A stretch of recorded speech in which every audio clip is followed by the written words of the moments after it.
Setelah sempat 3 kali mangkir dari panggilan sidang, mantan Wali Kota Sungai Penuh Ahmadi Zubir beserta dengan istri Herlina akhirnya muncul di hadapan majelis hakim sebagai saksi. Kasus perusakan tempat kotak surat suara pada Pilkada 2024. Kehadiran keduanya menjadi sorotan karena sebelumnya sempat dikeluarkan surat penetapan penjemputan paksa oleh pengadilan.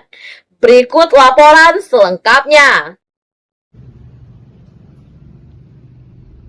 Persidangan kasus perusakan dan pembakaran tempat pemungutan suara atau TPS saat Pilkada serentak 27 November 2024 di Kota Sungai Penuh memasuki fase penting.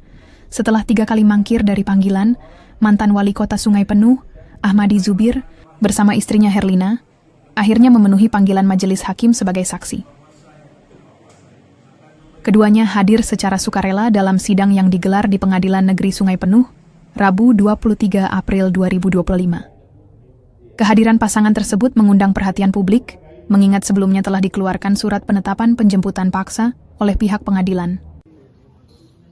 Jaksa Penuntut Umum Aris menyampaikan bahwa kehadiran Ahmadi dan Herlina mempermudah jalannya persidangan. Meski sudah ada penetapan untuk penjemputan paksa, keduanya datang sendiri tanpa perlu tindakan. Ini tentu memperlancar proses hukum yang tengah berjalan. Ia juga menjelaskan, dalam persidangan, Jaksa Penuntut Umum bersama tim kuasa hukum terdakwa melontarkan puluhan pertanyaan kepada Ahmadi dan Herlina. Keterangan mereka dibutuhkan untuk mengungkap dugaan keterlibatan terdakwa dalam aksi perusakan di sejumlah TPS. Aris juga menjelaskan bahwa dalam persidangan Ahmadi dan Herlina mengakui dirinya tidak memiliki hubungan keluarga dengan salah satu terdakwa utama dalam perkara tersebut.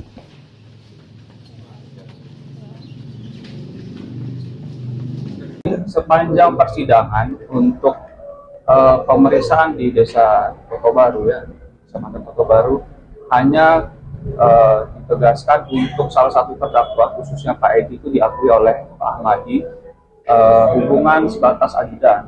Sedangkan kalau untuk kekeluargaan tidak ada. Saksi ini kan sudah dipisahkan itu, jadi memang berdasarkan penetapan dari Ketua Pengadilan itu sudah diklasifikasikan untuk saksi Pak Ahmadi, keterangannya untuk para terdakwa tadi sebagaimana sidang sebelumnya yang pertama, kemudian Bu Herlina juga sudah ditentukan untuk para terdakwa. Jadi hanya sebatas itu saja. Kewenangan penyidikan itu untuk perkara pidum kan di kepolisian, sehingga kami hanya menerima perkara untuk disidangkan. Kalau misalkan ditanya apakah bisa dimungkinkan tersangka itu dua opsional, apakah memang berdasarkan fakta persidangan itu dikeluarkan penetapan oleh pengadilan ataupun ada pengembangan dari penyidik yang bersangkutan. Sementara itu, Ahmadi Zubir menjelaskan bahwa dirinya tidak mengetahui terjadinya perusakan kotak surat suara yang dilakukan tersangka. Saat itu dirinya fokus pada penghitungan suara. Kalau saya ingin membiayai mereka pergi, saya kira saya biayai mereka pergi jauh-jauh betul. Nggak tanggung-tanggung. Saya sibuk urusan hasil pilkada. Itu yang lebih penting, yang saya harus urus. Saya sampaikan tadi, apakah ada perintah dari Bapak sebagai paslon? Pada saat itu saya katakan tidak ada. Saya tidak memerintahkan. Secuil pun juga saya tidak memerintahkan. Itu kan gembar-gembur, ingin mengait-ngaitkan. PU ini kan seadil-adilnya bisa mengambil suatu keputusan sidang ini, dan tentu kita dengan realita yang ada, mudah-mudahan kita meyakini ini kan spontanitas. Ya tentu undang-undang pemilu itu harus tetap dipegang teguh tentang masalah ini. Itu saja yang harapan. Sidang lanjutan dijadwalkan berlangsung pada Rabu 30 April 2025 dengan agenda pembacaan tuntutan dari Jaksa Penuntut Umum. Firman Conet, Portal Buana New TV melaporkan.